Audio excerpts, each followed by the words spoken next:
త్రివిక్రమ్ శ్రీనివాస్ గారు మాట్లాడిన తర్వాత మాడటం చాలా కష్టమైన పని.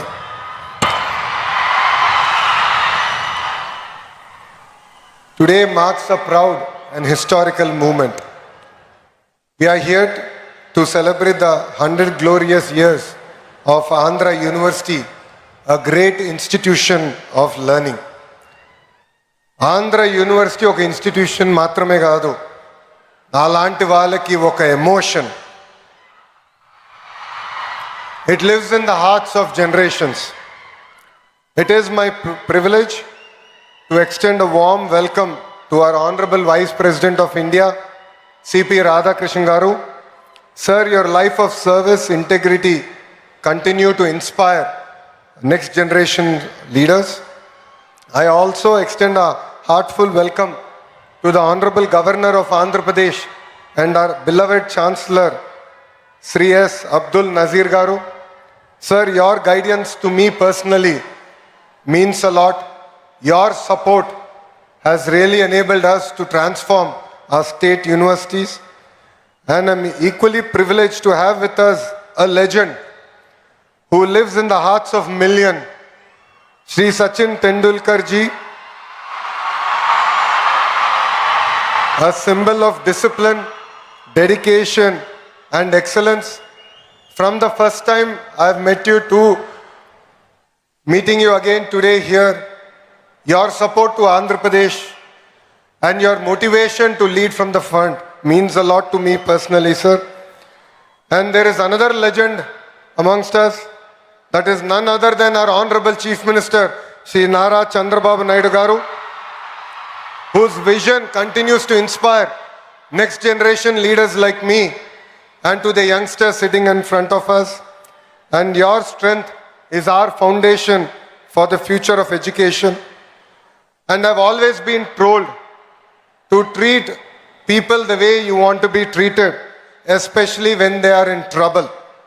One person who has stood always by me during my lowest time to my highest time, Shri M. Venkaiah Naidu Garu, your support personally means a lot to me, sir.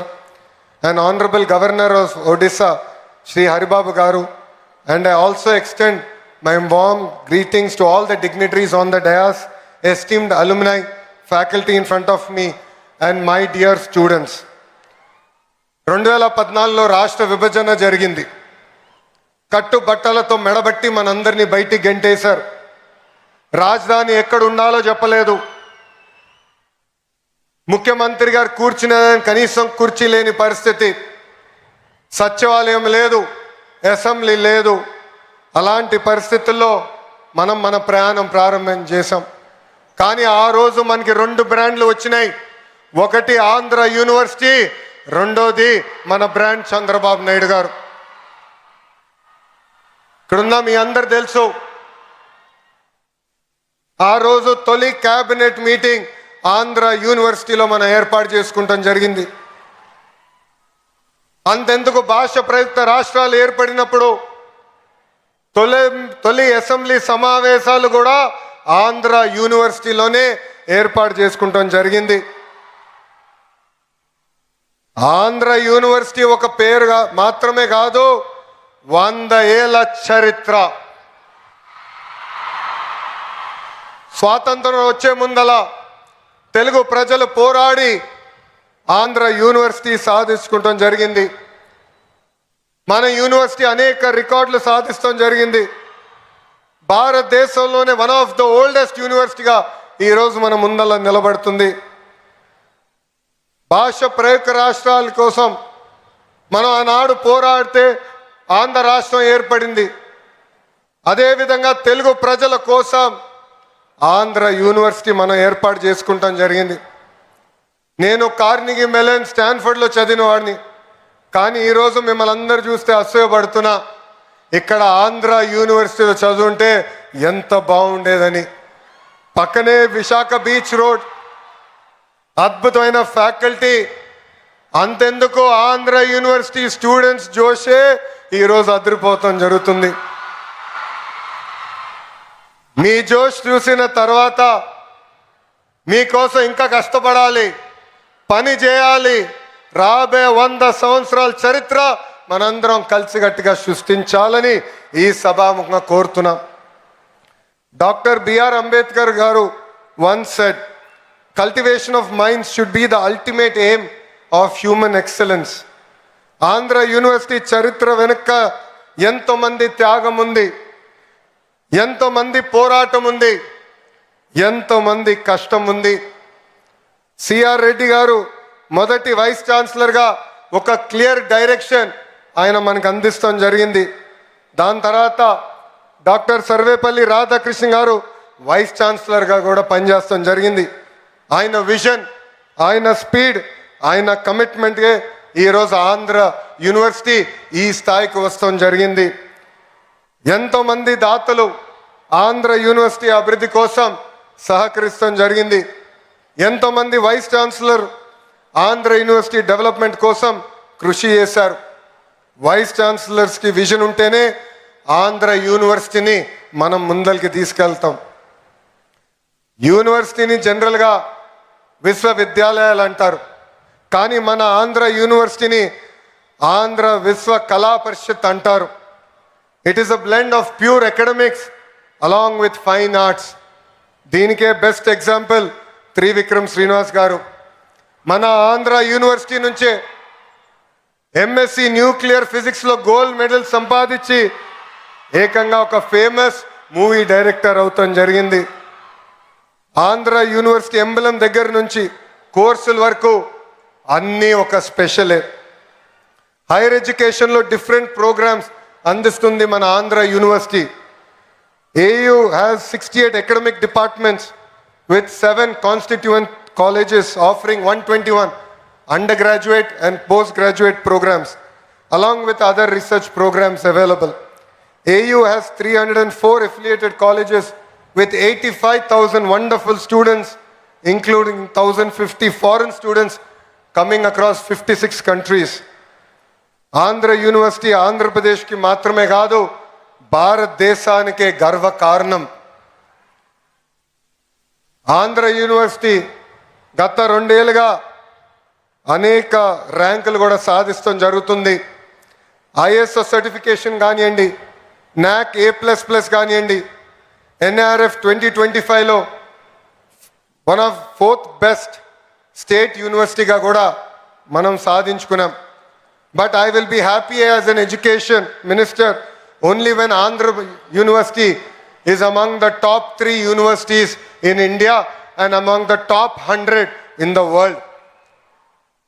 So I request the faculty in front of me, the Vice Chancellor on the dais, GP Rajshekhar Garu, with this single agenda we should work hard and make our Chancellor Abdul Nazir sir proud. Andhra University lo చదువుకున్న వారు గొప్ప స్థాయికి వచ్చారు. Physics నుంచి politics వరకు Andhra university mark శాశ్వతంగా ఉంది. వెంకయ్యనాయుడు గారు, జిఎంసి బాలయోగి గారు, కె హరిబాబు గారు, సుబ్బారావు గారు, బివిఆర్ మోహన్ రెడ్డి గారు, పూర్ణ సగుర్తి గారు, గ్రంథి మల్లికార్జునరావు గారు, చావా సత్యనారాయణ గారు, ఇలాక అనేక మంది పారిశ్రామికవేత్తలు, రాజకీయ నాయకులు కూడా వచ్చారు. అంతేకాదు రాజకీయాల్లో కూడా ఆంధ్ర యూనివర్సిటీ స్టూడెంట్స్ నంబర్ 1. ఎందుకంటే గాజువాక శాసనసభ్యులు పల్లా శ్రీనివాస్ గారు కూడా Andhra university product. Their rise is not merely by chance. It is by commitment, struggle, sacrifice and unwavering determination. And I expect many more students here who are in front of us to join politics, to bring about the change that we want to see in politics, and together we can make India Vikasit Bharat, which is the dream of our Honorable Prime Minister Shri Narendra Modi ji. ఇక్కడున్న విద్యార్థులందరూ కూడా నా జీవిత ప్రయాణం గురించి కూడా చెప్పాలనుకుంటున్నా.